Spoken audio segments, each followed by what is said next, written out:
quando a gente fica inquieto num local, eu digo que muitas vezes aquela cidade nos perdeu. Porque por vezes o nosso sonho ou o que a gente está buscando a gente não encontra mais lá. André, qual cidade que lhe perdeu? Rio de Janeiro, gente. Por quê? Rio de Janeiro me perdeu. Aqui a gente conversando, né, Ricardo? Mas primeiramente, muito obrigada pelo convite, tá? Estamos juntos. É um prazer estar aqui na sua companhia, te conhecer também.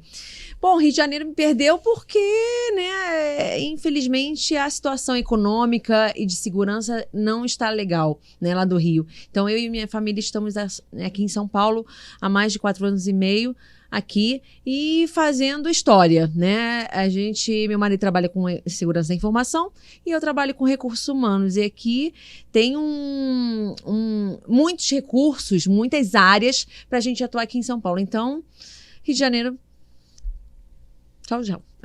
Se o Rio tem um lado negativo, que é a insegurança, o que de positivo a Andréa traz do carioquês, né, para a vida pessoal e profissional dela? Ai, traz muito networking, muito carinho. Eu gosto de abraçar, de apertar a mão, gosto de dar beijo. Sinestésica. Eu adoro isso. E na época da pandemia, né, no momento da pandemia, eu senti muito isso. Porque eu sou uma pessoa que não gosto de cafezinhos virtuais. Eu gosto desse calor humano, de conhecer pessoas, de fazer trocas, de indicar profissionais para os outros profissionais também. E aí chegou em São Paulo, bateu a pandemia e ainda o estilo paulista e paulistano de ser. Deu uma porrada assim no estômago, um impacto, tipo assim, caramba, qual foi a primeira sensação? Deu. Assim, primeiro que eu falei assim, eu tô presa, né, cafezinho de virtuais, e eu falei assim, gente, eu não tô preparada para isso.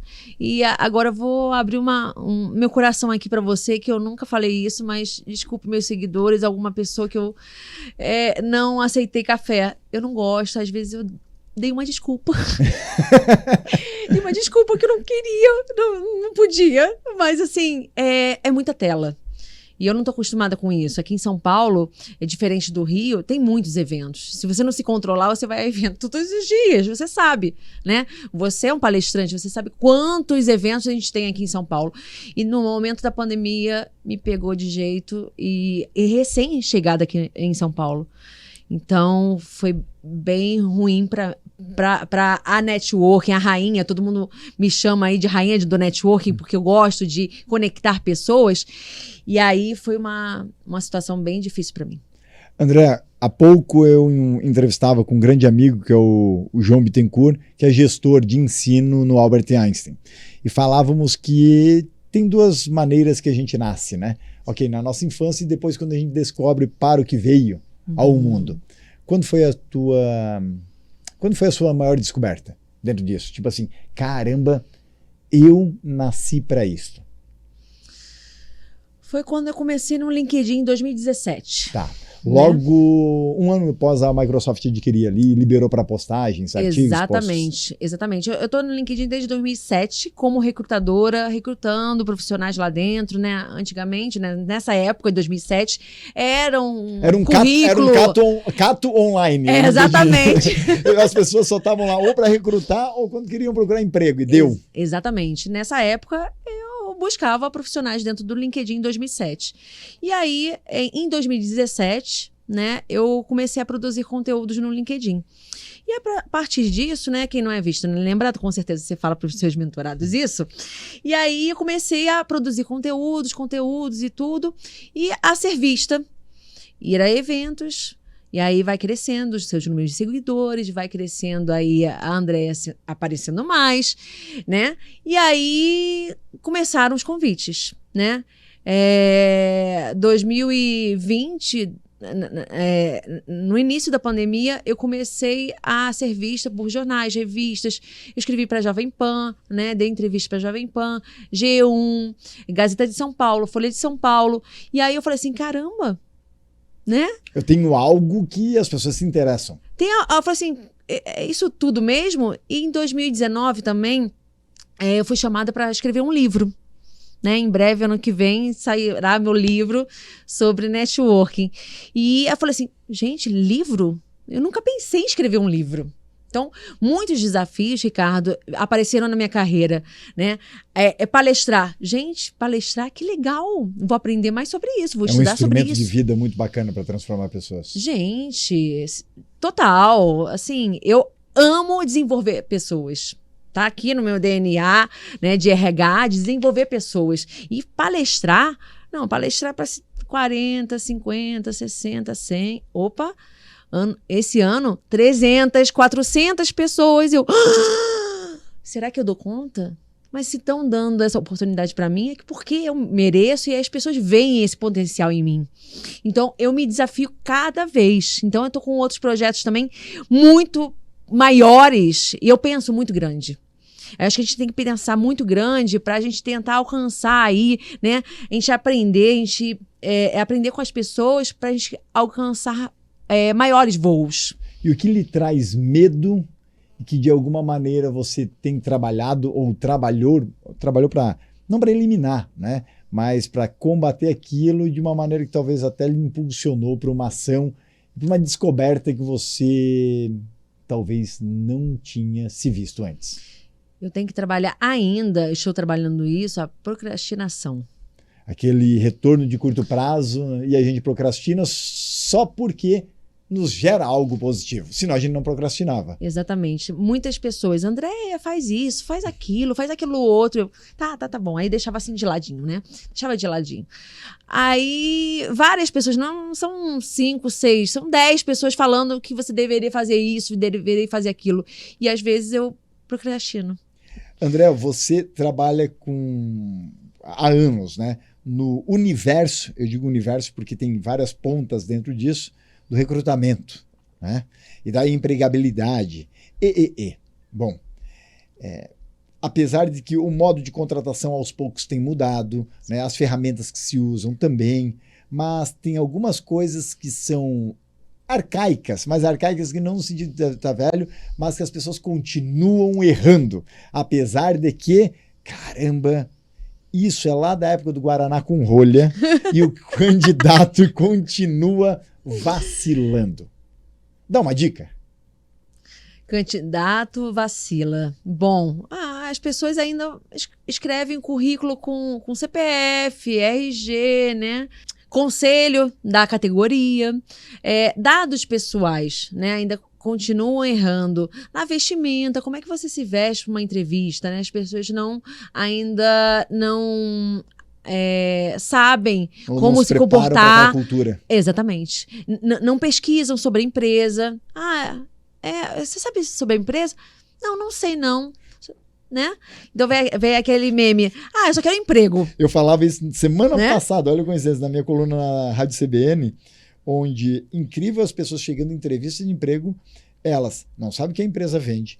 Bom, uma coisa era se fosse há 20, 30 anos, que a sua única referência era se você conhecesse alguém ou ligando para lá ou pesquisando se tem alguma notícia na Barça ou no Almanac Abril no jornal sobre aquele mercado. Fora isso, não tinha muito como saber.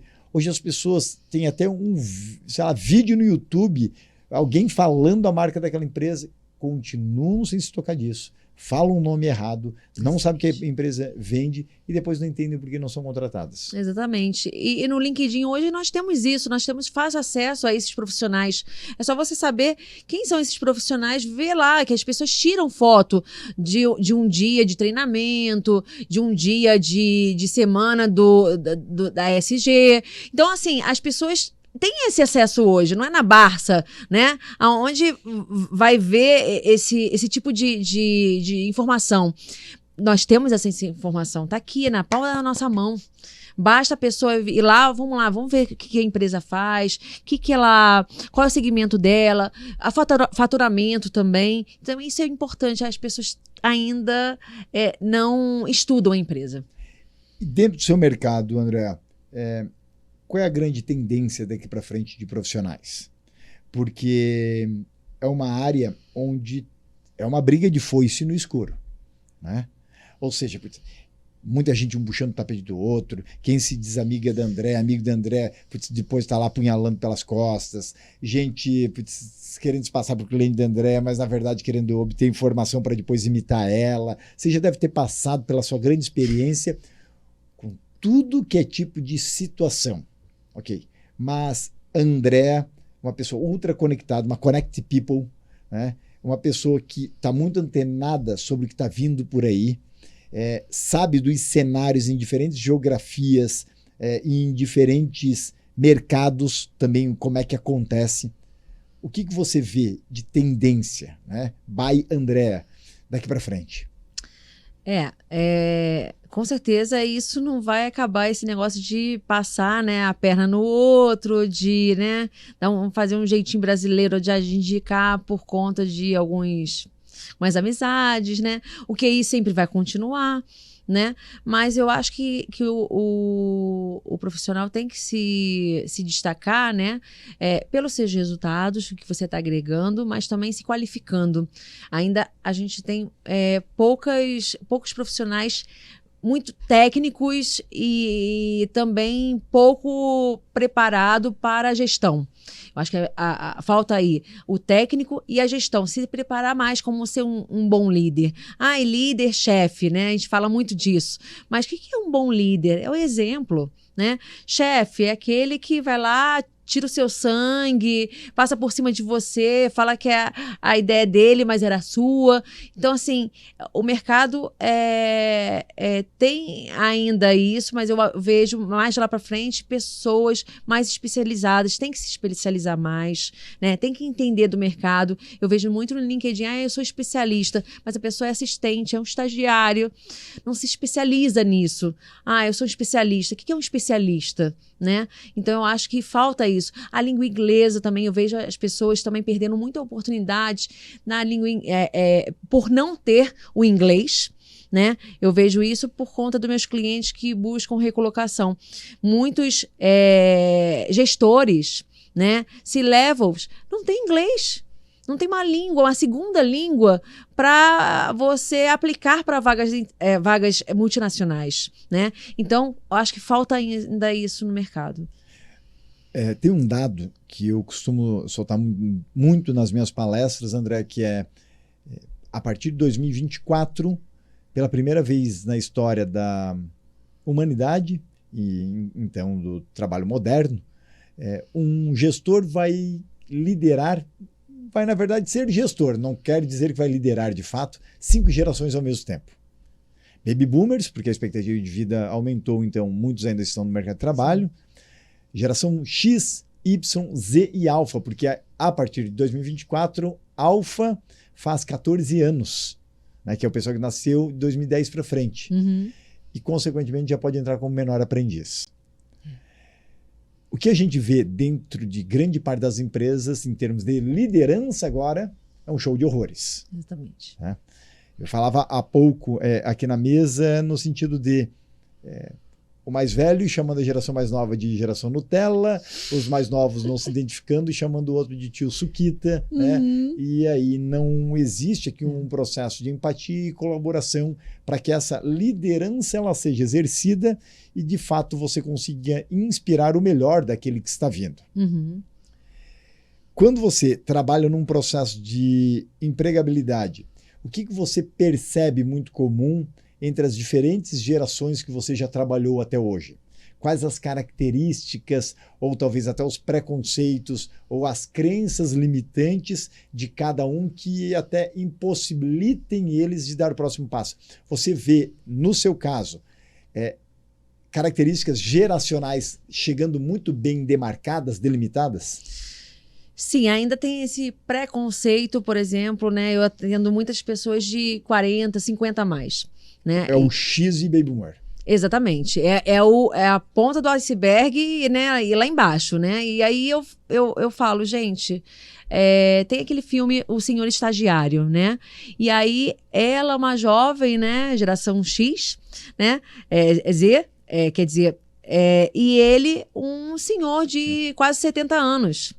Então, quanta coisa eles podem agregar? Ele com aquela maleta de couro, né?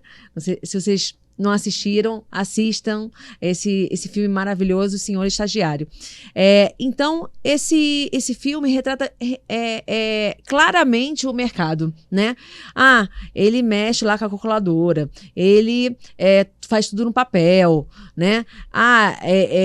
Ele anda com aquela maleta lá de couro dele, né? E as pessoas tiram sarro dele, né? Então, mas chega um certo ponto que ajuda o outro em momentos lá do dia a dia de trabalho. Eu acho que eu apoio super, né, essas gerações trabalharem juntas, porque ambos podem tirar muito proveito de cada geração aí, um aprendendo com o outro, né? Eu vejo um preconceito ainda das empresas, que eu trabalho também com empresas, fazendo recrutamento e seleção. André, eu só quero até 35 anos. Muito comum isso ainda? Muito comum. 80%, 90%? Eu posso falar aí 70% aí das empresas. Vem com esse tipo de pedido? Vem. E geralmente qual que é a linha de corte? 35? 35. Para que tipo de cargo? Gerente, gente. É mesmo? Gerente. É mesmo? É difícil, gente. Olha, gerente. Normalmente, gerente. É a hora, André, da gente falar aqui. Eu falo mesmo, assim, eu falo nos meus posts, Parabéns por trazer isso. Falo isso, porque, assim, como é que uma pessoa de 35 anos tem essa bagagem, gente? Né? Você vai conversar com uma geração mais nova. Eu quero ser diretor. Mas você não passou pelo gerente, coordenador. Você não passou pela escadinha, sabe? As pessoas querem pular etapas. E aí eu também não vejo dessa geração nova, né? De fincar o pé nas empresas. De você estar lá trabalhando 3, 5 anos pela empresa. Não. Média do Ministério do Trabalho recente, dado de janeiro, Brasil já são 2 anos. Exatamente. Né? Anos atrás batia 14. Né? Eu tenho, como eu falei, eu trabalho muito com autogestão. E 14 anos, André, eu tô 14 anos, eu queria me recolocar, queria sair dessa empresa, queria novos desafios. Eu vejo 14, 12, 10 anos numa mesma empresa. Pessoas de 40, 50 anos. O Baby Boomer e o X era isso, né? Sim. 2, 3 experiências de trabalho na vida e exatamente. Deu. Né? Eu costumo dizer que a geração mais nova, né, quando palestro dentro do universo de liderança inspiracional e como ser visto como um mentor para a sua equipe. Né? Dentro desse aspecto, eu trago essas provocações que, quando a gente pega empresa de tecnologia, corta ainda mais esses 2 anos pela metade. Né? Não só no Brasil, mas também fora. E a geração mais nova, ela acaba vendo a empresa não como a vida, como eram as nossas gerações. Os Baby Boomers X e Y, a empresa era a vida. E tudo na vida, na sua vida pessoal, tinha que se moldar por causa da empresa. Então era se André tivesse um emprego fixo, presencial, se o seu marido tivesse, larga o colégio da filha, vamos se mudar de cidade, por causa do emprego. Isso. Hoje a geração mais nova, ela não vê a empresa como a vida. Ela vê o emprego como um intercâmbio, como um aprendizado. Exatamente. Né? E o gestor, o contratante, ele tem que entender que o cara vai vazar. Se for com a cabeça de que o CPF é uma posse do CNPJ, você vai se decepcionar. Ele vai vazar agora. No período que ele vai vazar, e que provavelmente seja 2 anos, né, se ficar, ótimo, mas de que maneira a gente pode gerar valor para o outro lado e ele pode gerar valor para cá? Porque o jogo da geração Z e Alpha vem ainda mais intenso nisso, pera lá, vamos inverter a pirâmide de Maslow.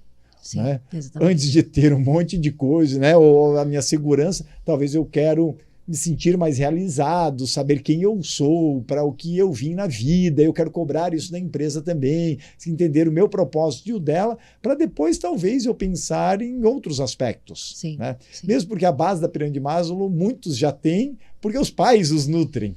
Né? Exatamente. Tanto é que eles ficam em casa até os 30, 40 anos, muitos. Vamos dizer assim, vamos ficar. Sim, sim. Talvez a sua filha também, André, vai falar assim, pô, mas tá tão bom aqui, mano. né? Tá tão bom aqui, porque me deixa ficar mais um pouquinho. Sim, né? sim. E aqui eu trago uma outra provocação, André, porque temos gerações diferentes, mas agora a gente pega no indivíduo. Como é que você acredita que o indivíduo pode descobrir a sua maior potência? Como é que quando eles vêm falar com você, né, muitos vêm no sentido até mais depressivo, né? Sim. Ou caramba, fui varrido do mercado. Putz, eu estava 20 anos naquela empresa. Só que a pessoa ela não cuidou de como ser percebido ou percebida. E aí só resta essa pessoa terceirizar responsabilidades e não admitir onde falhou. Mas como é que você consegue trazer essa pessoa para se focar no que importa? E não ir cada vez mais para dentro da caverna. Exatamente. É através das nossas experiências. Eu falo por experiência própria, sabe?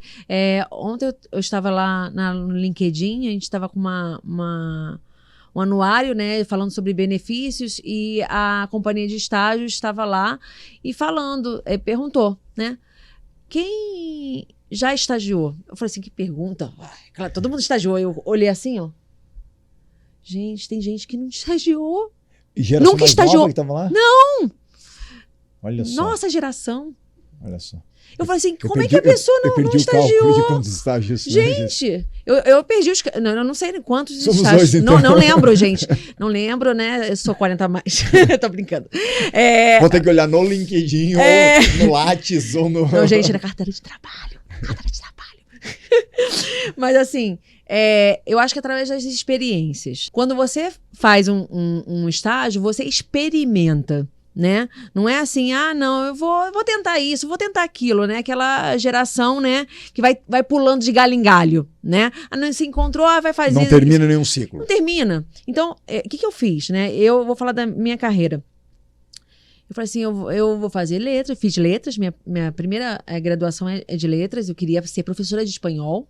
Não deu certo, eu não gostava de uma professora de espanhol dentro da minha universidade, não bateu o santo. E eu falei assim, não quero ser mais professora de espanhol. Eu dentro de um estágio que eu estava fazendo, e foi dentro de uma empresa. E eu comecei a ver o RH que estava muito próximo a mim. Eu falei assim, o que você faz? Eu comecei a perguntar. Você é psicóloga? O que você faz? Eu faço entrevistas, a gente dá oportunidade de emprego. Opa, dá oportunidade de emprego? Que legal isso. Me conta mais sobre isso. E comecei a estudar sobre isso. Assim, bati na porta lá da minha mãe e falei assim, mãe, posso conversar com você? Eu não quero mais ser professora de português. Sendo que meus pais falaram, você vai ser professora, não vai ganhar dinheiro. Não vai ganhar dinheiro. Não sei o que, porque professor no Brasil, né, infelizmente... Eles eram contra? Contra eu fazer letras. Eu queria ser uma advogada, né, queria que eu... engenharia. Mas era contra ela. Mas Andréia, mas você vai largar agora? Faltam 6 meses, Ricardo, para eu terminar letras. Ela falou assim, termina e faz psicologia. E aí eu me encontrei em psicologia para atuar na área de recursos humanos, não na área clínica. Eu excluí a área clínica. E aí eu comecei a fazer estágios dentro da área, então eu podia pular sim de galho em galho, porque eu queria conhecer os subsistemas da área de recursos humanos. E recursos humanos, inevitavelmente, tem que entrar na cultura da empresa. Exatamente. E aí abre um mundo que cada CNPJ é um balaio de gato diferente. Exatamente. Então, eu comecei no estágio de R$400, 8 horas. Na época, era 8 horas de estágio. 8 horas, eu servia cafezinho, via arquivo, o arquivo velho caía em cima do meu pé, né? Não façam as contas, gente. Tá? Dos anos que eu tenho.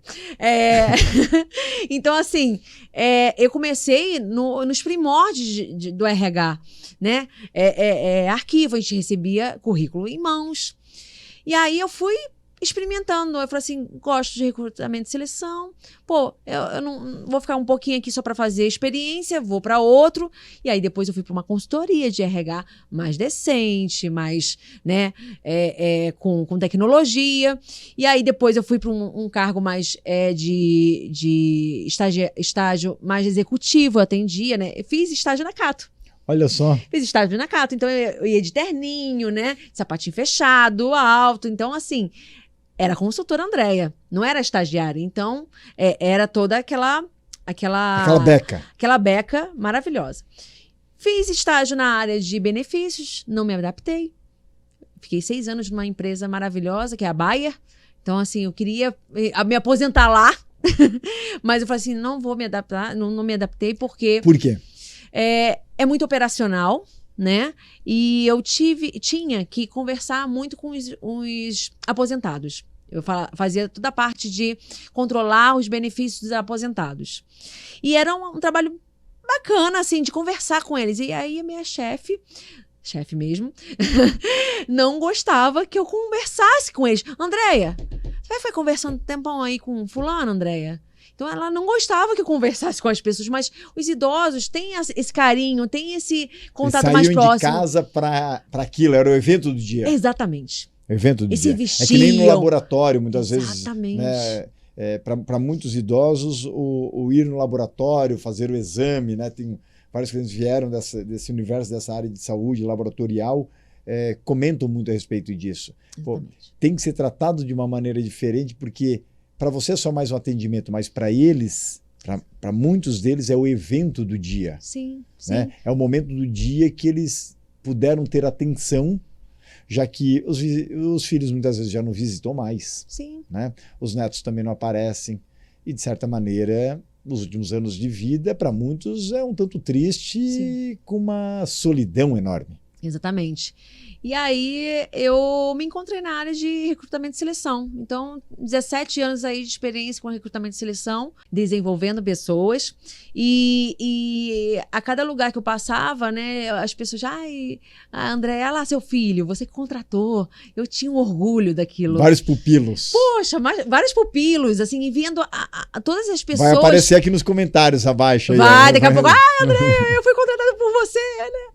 Então, assim, é gratificante isso. Mas hoje as pessoas não pensam nisso, em ver isso no estágio. Né? Não tem problema se você pular de galho em galho, porque você está experimentando nessa fase de experiências, de se encontrar dentro da sua profissão. Isso não tem problema. Agora, se você faz isso no mercado de trabalho, num currículo, que você ficou 6 meses, ficou 3 meses numa empresa, isso não é legal para você. Tem cliente que fala assim, André, fiquei 1 mês, eu não gostei da cultura. Eu posso tirar? André, então assim, não fazer na sua vida profissional, e sim nessa fase inicial de estágio, né? Eu fiz psicologia e aí depois emendei com a pós-graduação de gestão de recursos humanos. Muitas pessoas, muitos alunos de psicologia clínica querendo migrar para o RH porque não se encontrou ou então porque não conseguia dinheiro. André, e aqui eu venho para uma outra provocação, porque o que a gente vê, não só no Brasil, mas pode pegar na África, Europa, Estados Unidos, então outros mercados que tive experiência de passar trabalhando, mas no Brasil se acentua isso de uma maneira louca, onde vemos muitos RHs mais tarefeiros do que estratégicos. A culpa é de quem? É do empresário? A culpa é do RH que não se prepara, a culpa é da formação acadêmica que não os prepara para serem estratégicos, entendendo a empresa como um negócio e não apenas como um negócio diferente onde você apenas trabalha com VA, VR, faz pagamentos e broncas. Exatamente. As pessoas não se preparam, né? Porque a gente recebe o canudo, né? Graduação, você tem a graduação, pronto, acabou. E é só isso? Você não se prepara para uma certificação, para alguma outra especialização, por exemplo. Eu quero trabalhar com recrutamento e seleção, quero ser uma gestora, vou fazer gestão de recursos humanos. As pessoas não se preparam. E aí não tem essa expertise dentro da graduação, por exemplo, psicologia. Psicologia é totalmente 90% clínica. Mas eu não queria clínica. Como é que eu ia me reinventar, né? Me preparar para ser uma boa profissional de RH? Me enchi de cursos, Ricardo. Me enchi de cursos. Eu fui lá, comecei a fazer cursos. O que o mercado está pedindo? E como a gente tem cursos de graduação ainda com aquela grade completamente desatualizadas, né? Exatamente. Dinossauro lá da época das cavernas. André, e agora vamos pegar no sentido mercado, né? E que é a sua grande expertise aí, 17 anos, correto? O que você acha a respeito do período sabático? Né? Ou seja, muitos profissionais chegam lá e colocam no seu LinkedIn, período sabático. E aí tem um olhar que não é daquela pessoa, vendo aquilo e criando uma percepção. Para alguns, colocam achando como sendo o máximo, ou então estou na moda, né? Outros botaram porque realmente foram para o sabático e não estão apenas escondendo um desemprego, né? Que muitas vezes vem disfarçado desse nome também. Tá? E outros falaram que foram, mas nada adiantou, assim como outros foi a chave que virou a vida, né, para algo mais realizador. Mas, na sua opinião, recrutando, trabalhando com PF e PJ, pessoa física e pessoa jurídica, qual a sua visão? É importante entender qual é esse período sabático, né? Eu estou com uma cliente, atendendo uma cliente, né, pessoa física, que ela passou por um momento de período sabático, ela não coloca o motivo, né? Mas tá certa que isso a gente fala na entrevista, mas ela teve um problema de assédio moral, né? Então, assim, ela passou um momento delicado da carreira dela, e ela teve um momento sabático, e aí depois ela está, né, hoje, acho que está 1 ano e meio, 1 ano mais ou menos, numa empresa. E aí teve essa consciência, né, dessa empresa que contratou ela, de não tem problema, ela tratou isso, né, tá na terapia, tratou isso e tá ativa. É uma gerente de logística. Então, assim, eu acredito que tem que saber o motivo, por exemplo, hoje em dia. Muitas empresas aí têm aí a questão do preconceito da mãe que volta ao mercado de trabalho, né? Eu sou mãe. Eu não tive esse problema, mas muitas mulheres passam por isso. Depois da maternidade, 6 meses, 7 meses de licença maternidade, porque tira mais um mês das férias, são demitidas. E você ainda escuta no processo de pedido das empresas a você, André, a gente não quer quem quer ser mãe? Ou hoje isso continua sendo dito, só que de uma maneira disfarçada? Eu não tive essa experiência. Ainda não, e eu também não gostaria de ter. Porque eu sou mãe, né? Exatamente. E aí eu não gostaria de ter. Mas eu vejo recrutadoras fazendo perguntas idiotas. Como, por exemplo? Ai, gente... Bom, as top 3, assim, que tipo, a pessoa quase que infarta ou dá vontade de levantar e ir embora. Você tem 35 anos, você não tem vontade de ser mãe, não? Ou a outra, né? Você tem filhos, com quem você deixa os seus filhos? Né? Você é divorciada, o pai não tem participação na divisão, né, do tempo com seu filho? Então são perguntas muito delicadas, muito pessoais, que o RH não precisa saber. O RH precisa saber se você desempenhou papéis importantes nas organizações que você atuou. E não se você vai deixar com o filho, com quem. Não importa. Não importa se você é boa profissional. Vamos ver aqui quais são as suas competências que levaram você a crescer na sua carreira. E aí vem uma questão, porque a gente pega para o outro lado, né? Então tem perguntas ou inteligentes ou perguntas que cada vez mais farão parte, né, num processo de recrutamento e seleção. Cita 2, 3, André. O que quem está nos vendo ou assistindo pode esperar de um RH que é mais sensível, um RH que realmente está entendendo o outro lado, está se preocupando do outro lado, e que você talvez vai escutar daquele RH e vai pensar assim, poxa, bacana, entendi. Pelo tipo de pergunta eu já começo a entender qual é a cultura corporativa aqui de onde eu estou fazendo a entrevista. Com certeza, total. Quando você vai ser convidado para uma entrevista, você já vê. Ih, que pergunta é essa, gente? Meus clientes comentam muito comigo. Andréia, poxa, para uma vaga de gerente de segurança do trabalho, me mandaram fazer uma dinâmica de grupo, com vários gerentes, assim. Eu falei assim, que isso? A gente já vê logo de cara que a empresa não é legal, né? Perguntas, né? Qual é o seu signo? Qual é o seu ponto positivo e negativo? Eu falo muito, brinco muito no LinkedIn. Gente, a gente não é pilha para ter... Eu não sei se é o Leandro aqui nos bastidores, mas eu acho que tá rindo. Alguém riu aqui. Já devem ter feito essa pergunta para ele. Já estou essa do signo, Leandro? Positivo e negativo. Gente, a gente não é pilha para ter ponto positivo, ponto negativo, gente. Eu brinco muito no LinkedIn, gente. Eu boto até uma pilhazinha, né? Ponto positivo, ponto negativo. Nós não somos pilha, gente. Pelo amor de Deus. Nós temos momentos, né? Temos competências, né? Aí positivas e competências a melhorar. E sabe, como eu abri o meu aqui, ó, eu tenho um momento de procrastinação. Eu tenho.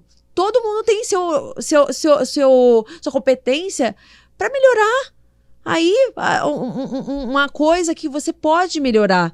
Ninguém é perfeito. Nós temos imperfeições. Então, tá na hora de mudar essa questão de signo, gente. Essa do ninguém é perfeito, eu escutei do meu afilhado, 8 anos, esse final de semana. Aí ele veio me visitar e ele falou, a gente tava conversando, ele falou, pois é, né, padrinho? Ninguém é perfeito, né? 8 anos. 8 anos. Eu falei, 8 toma! anos. Né? Tipo, algo eu acho que ele tinha errado lá, não sei o que. Eu falei, pois é, né, padrinho? Eu falei, pô, desde moleque já tá aprendendo a se escapar. Olha, viu? Mas ele viu? tá certo. Né? Mas com certeza ouviu dos pais. Boa. Com certeza. Isso aí eu levo para minha filha também de 12 anos. Ninguém é perfeito. Eu não quero perfeição de notas na escola. Eu quero que você seja boa, que você aprenda, e não o 10. Aí que tá, André, a gente entra aqui em uma outra esfera. Porque você tem uma filha que é geração alfa. Sim. Você vê um modelo de ensino sendo aplicado para ela, que tem uma parcela grande de como nós também fomos ensinados. E que, por vezes, deve te dar até uma aflição, tipo assim, caramba, eu tô pagando para me ensinarem, para ensinarem ela da mesma maneira como me ensinaram, e eu sei que isso não me leva a lugar algum. Caramba, de que maneira, né? Esse pessoal está realmente sendo proativo para mudar, né, aquele cenário a que esses jovens vão ser ensinados. O que você percebe que hoje a sua filha é ensinada e tipo, caramba, a gente tá presenciando o mesmo erro da maneira como a gente foi enfurnado dentro de um colégio, nos nossos anos que muitas vezes a gente tem mais para gastar energia e talvez que era a época que a gente mais podia cocriar com os nossos coleguinhas de classe e não nos foi dado isso ou nos foi colocado em cápsulas, né? Ou seja, como se a vida fosse em gavetas. Fosse gavetas. Uhum. Abro ciências, depois abro geografia, depois a próxima hora começo história e depois eu começo matemática. Você que tem filha, 12 anos, o que percebe hoje, né, no ensino dela? Quando eu cheguei aqui em São Paulo, ela foi matriculada num colégio que eu pesquisei pela internet, né? E aí eu achei muito legal. Eu falei assim, gente, não tem isso lá no Rio de Janeiro. O que era? Uma matéria sobre empreendedorismo. Eu falei assim, a gente não nasce empreendedor, né? Não é verdade? E aí a gente não tem matéria na faculdade, né? De empreendedorismo. A gente não nasce empreendedor. E eu achei interessante isso. Aí, na segunda escola dela, né, veio a pandemia, e aí veio estudar online, isso foi complicado, né, na pandemia, porque, tá chato isso? Vou abrir essa aba. Tá chato isso? Vou abrir o YouTube, né? E aí as professoras falaram, a sua filha tá abrindo as abas, não tá prestando atenção, não. Vários, não só minha filha, várias crianças. Mas eu acho que ainda falta, tem muita tecnologia hoje no mercado para elas. Eles têm um aplicativo, né? Eles fazem teste, tudo no aplicativo, mas não escrevem. A letra da minha filha completamente torta, né? Não dá para ler quando ela escreve rápido. E a gente está perdendo muito isso. Eu fiz, na minha época, muita caligrafia. Minha letra toda redondinha. E hoje eu passo para ela. É um hieróglifo, praticamente. Exatamente. A letra de professor é assim, né, gente? É redondinha. E aí... E a sua filha já vai mais para um desenho das cavernas. O hieróglifo tem que decifrar. Tem que decifrar. Então, eu não vejo só ela escrevendo bem ruim, né? Escrita bem... bem fraca. E aí eu vejo que tem mais tecnologia do que você escrever. Eu vejo pelos cadernos. Tem nada escrito. Se você vê durante o ano inteiro, nem 10 folhas foram escritas. André, você é geração X? X. Sua filha é geração Z. Né? Z para alfa, na verdade. Alfa, já é alfa, né? Já é alfa, mas alfa raiz, vamos dizer assim. O que a geração alfa lhe ensinou em casa? Que para nossa geração era completamente, talvez, inadmissível e no começo foi até difícil tolerar. Ou para você ou para o pai, né? É verdade. É verdade. E ele também é X. Também. Tem algo que, tipo assim, caramba, que bacana que isso tem na geração dela, né? E como eu aprendo com ela porque ela é assim. Olha que pergunta, hein? Eu tenho que perguntar pra você. Você é mãe, né? Eu não sou pai e nem mãe. Então essa resposta nunca pode estar comigo. Eu posso dar opinião como padrinho, como tio, como da molecada e tal, né? Mas eu digo que é uma maravilha ser padrinho. Né? Porque a hora que faz cocô nas calças, tá aqui, ó. Tá aqui o filho de vocês, né? Então você passa pros pais. Né? É verdade. Eu costumo dizer que lá no passado, quando eu fui fazer batismo, etc., e das crianças, daí tinha que fazer o curso de batismo. Pensa, me botar uma semana fazendo curso de padrinho. Só que pelo menos uma frase a gente aprende, né? Que nem era a época que ia para catequese, eu só me lembro de ir namorando atrás da igreja, mas outros ensinamentos não lembro muito. Talvez no inconsciente estejam. Mas eu me lembro uma frase que eu uso muito, que é o padrinho, né? E a madrinha, eles são o pai e a mãe sem os defeitos na cabeça da criança. Porque vê de vez em quando, né? E aí quando vê é presente, é aquela farra, é aquela brincadeira, ok? Mas à noite vão embora, ou no outro dia vão embora, e depois só mais daqui X meses, principalmente quem mora longe, né, dos seus afilhados e afilhadas. Já o pai não, né? O pai e a mãe estão ali, olha, apertando, não faz isso, fulano, bota no lugar, né? Então eu consigo dar uma visão muito como padrinho. Sim. Mas André, a mãe, né? O que ela mais te ensina do que aprende? Olha, eu vejo ela muito carinhosa comigo. Eu acho que depende muito da criança também, né? Da educação. Mas eu acho que isso é um ponto bacana, André. Muito legal. Porque eu vejo, por exemplo, olha o super-herói das nossas gerações, o Baby Boomer XY. O nosso super-herói era o cara com a cueca por cima das calças, ou a mulher com a calcinha por cima das calças. O super-homem é a Mulher Maravilha. E quando existia alguma fragilidade neles, ainda vinha de fora. A criptonita que enfraquecia o super-homem. Olha o super-herói hoje, né? Dessa juventude, Alfa e Z. Ele é mais sentimental, ele também é mais carinhoso, né? Ele se doa em termos de amor um pouco, ou revela mais isso, vamos dizer assim. Amor também existia lá no outro, né? No arquétipo também do herói, mas que ele se doa de forma visível à sociedade e também para o outro de uma maneira mais declarada. E isso eu vejo muito na garotada. Né? Uma maneira de uma tratativa ou de uma entrega diferente que nós tínhamos muita vergonha de, inclusive, dizer eu te amo, por exemplo, para um pai, para uma mãe, para um irmão, para uma irmã, para um filho. Exatamente. Eles estão, assim, apesar da tecnologia, né, ficar um pouquinho... a gente tem que pegar, assim, criança é para brincar com criança. Não é só na tecnologia, ficar lá no WhatsApp, né, brincando, jogando, né, não é só na tecnologia, você tem que ter a interação com outras crianças. Mais ou menos com 10 anos de idade, ela teve uma decepção com um amigo. E ela, assim, o amigo levou ela pro judô, né, fez tudo, vamos conhecer o judô e tudo, e esse amigo decepciona ela. E ela chorou tanto, Ricardo, chorou tanto. Parecia que perdeu o primeiro amor da vida dela, sabe? 10 anos. O que ela aprontou? 10 anos. Eu não sei se ela, também, não vou culpar o menino também não, mas não sei se ela ficou com ciúme, né? Porque estava andando com outros garotos, com outras garotas. Então, assim, às vezes ela é muito ciumenta também. O que eu aprendo com ela também, ela gosta muito de ler. E eu peguei agora esse gosto de leitura com ela. Que ela toda noite gosta de ler. Você tá lendo o quê? Eu hoje estou lendo o Período Sabático do Emerson Terra. Que é recente, eu acho. Recente. Ele escreveu com a esposa. Vamos chamar ele aí, ó. Ó, já tá convidado. Então, comecei a ler essa semana, né? Tá. Falando sobre o período sabático. Ele passou por esse momento, tá passando por esse momento.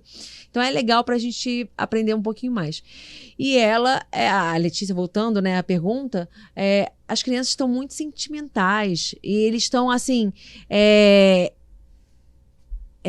precisando desse carinho, apesar dessa tecnologia, novamente, eles precisam de carinho, precisam do pai do lado, para que a gente não se perca na tecnologia.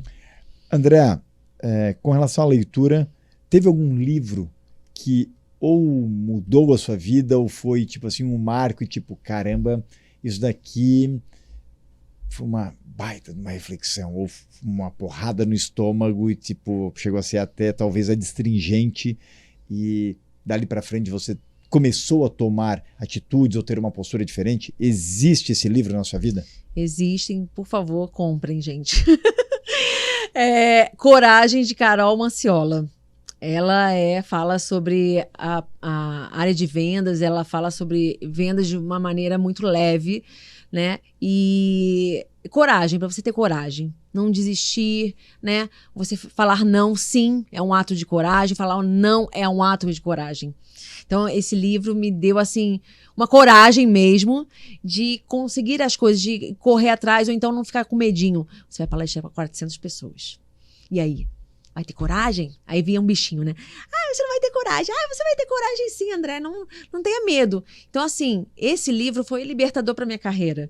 Então, eu aceito tudo. Pode vir palestra, pode vir 1.000 pessoas, 300 mil pessoas. Eu tô falando para todo mundo. Então, esse livro foi libertador para mim. E o candidato, ele pode ter a coragem de dizer não ao recrutador? Com certeza, é um namoro. Quando? É um namoro.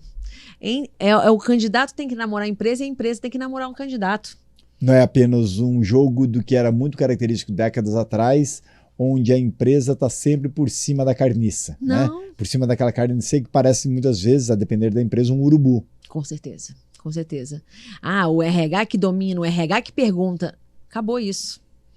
O RH tem que ter interesse em você, mas você também tem que ter interesse no RH. Né? Ou seja, posicionamento de marca no sentido de vocês que têm que me conquistar.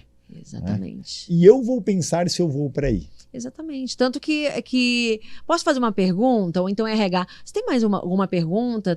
Ficou com alguma dúvida? Esse é o momento de perguntar, para saber se esse namoro vai dar certo. André, qual é a região que você já conheceu, seja Brasil ou fora, e que você mais gostou?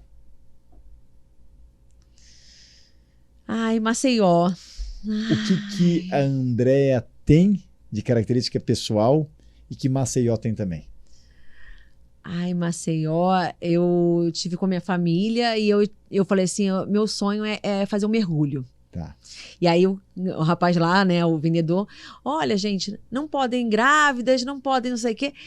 Pessoas com problemas de coração. Eu tenho um problema no coração aqui, né? E aí eu falei assim, eu vou. Que, assim, eu falei assim, é um desafio pra mim, eu quero muito. Se é pra morrer, que pelo menos eu morra num lugar bonito. Morra feliz. Gente, eu vi a raia passando do meu lado, gente. Aí eu perguntei depois, moça, vem cá, eu não tenho a percepção. Quantos metros eu afundei aqui? Você afundou mais ou menos de 7 metros. Tudo equipada, né? Fui com o pessoal. Lindo demais. Eu não esqueço mais dessa imagem. Já percebeu que muitas vezes aquele lugar que a gente gosta mais tem alguma característica que se identifica muito com o nosso perfil pessoal, né? Com a nossa soft skill. E dentro disso talvez venha da Andréa, né? No sentido de, caramba, a coragem como um vencimento do medo. Né? Com certeza. E é o que você falava há pouco. Ou seja, coragem não é a ausência dele, mas é uma forma de romper ele.